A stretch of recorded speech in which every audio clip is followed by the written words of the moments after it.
गुबुरु घंटाबाड़ी सदियों से मैं भी अक्सर जाता हूँ, लाखों लाख लोग जाते हैं, पूरे देश भर नहीं, पूरे बांग्लादेश से आता है, नेपाल से विदेश से आता है। तो ये लुगुबुरु घंटाबाड़ी पूरे वैश्विक माने विश्व स्तर पर आदिवासी खेरवाल वंश लोगों का यहाँ धर्मगाढ़ है, धर्म केंद्र है।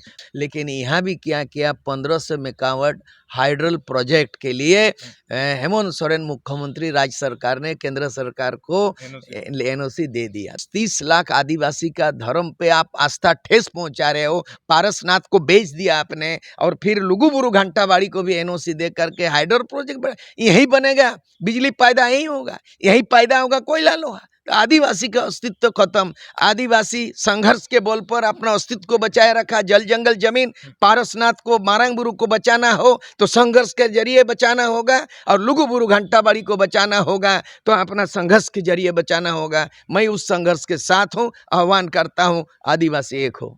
कल आदिवासी जो संगठन है, यहाँ का समाज है, वो बड़ा आंदोलन करने जा रहा है आपका लाल पनिया में। लुगुबुरु घंटाबाड़ी को लेकर विरोध कर रहा है कि भाई ये हमारा पहाड़ जो है ये जो है इससे छेड़छाड़ बर्दाश्त नहीं है। सरकार वहाँ फैसला जो डीवीसी ने लिया है, आप इस आंदोलन को किस तरीके से देखिए? हमको लगता है कि एक बार कुछ माह पहले जो है ना मारंगबुरु पारसनाथ पहाड़ को लेकर के वहाँ भी काफ़ी आंदोलन हुई और अंततः गतवा जब मंतव्य मांगा गया मुख्यमंत्री से, आदिवासी संगठनों ने मुख्यमंत्री हेमंत सोरेन से मिला, ज्ञापन सौंपे गए, वार्तालाप हुआ। बोला मैं हरगिज मारंगबुरु को हम किसी के हवाले नहीं कर सकते, हम आपके हक के लिए लड़ाई लड़ेंगे।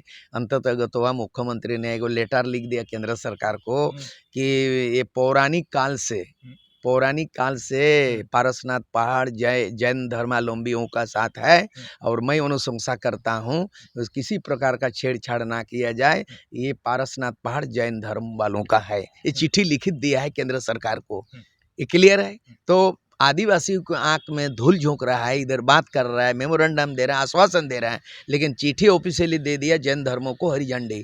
दूसरा सवाल हो गया यहाँ लुगुबुरु घंटाबाड़ी सदियों से मैं भी अक्सर जाता हूँ, लाखों लाख लोग जाते हैं, पूरे देश भर नहीं, पूरे बांग्लादेश से आता है, नेपाल से विदेश से आता है। माने जिस तरह से अयोध्या में राम मंदिर है, जिस तरह जो है ना मुसलमानों का जो है इस्लाम धर्म का मक्का मदीना है, जिस तरह ईसाई लोगों का रोम है, पोप जॉन है, तो तमाम धार्मिक आस्था है विश्व लेवल पे। तो ये लुगुबुरु घंटाबाड़ी पूरे वैश्विक माने विश्व स्तर पर आदिवासी खेरवाल वंश लोगों का यहाँ धर्मगाढ़ है, धर्म केंद्र है। और यहीं पे जो है ना चौगाड़, चंपागाड़, हिहड़ी, पिपीड़ी जो होता है ना कि जैसे सिंधु नदी से उत्पत्ति हुआ, भारत की सभ्यता संस्कृति का वहाँ उत्पत्ति होता है। तो आदिवासियों का उद्गम अगर बोला जाएगा वहाँ से संथाल हो, मुंडा, उरांव, माहली, बिरोड़, खड़िया, ये तमाम चीज़ का केंद्र बिंदु है। प्राकृतिक पूजा का आस्था वही है, सारना धर्म का अखाड़ा वही है, केंद्र वही है। और उस जगह सदियों से पूजा अर्चना करते आ रहे हैं, धार्मिक प्राकृतिक पद्धति से करते आ रहे हैं, माझी हड़म करते आ रहे हैं, नायके कर रहे हैं। और वहाँ जमात होता है हर साल जो है ना, ये कार्तिक पूर्णिमा के दिन में होता है।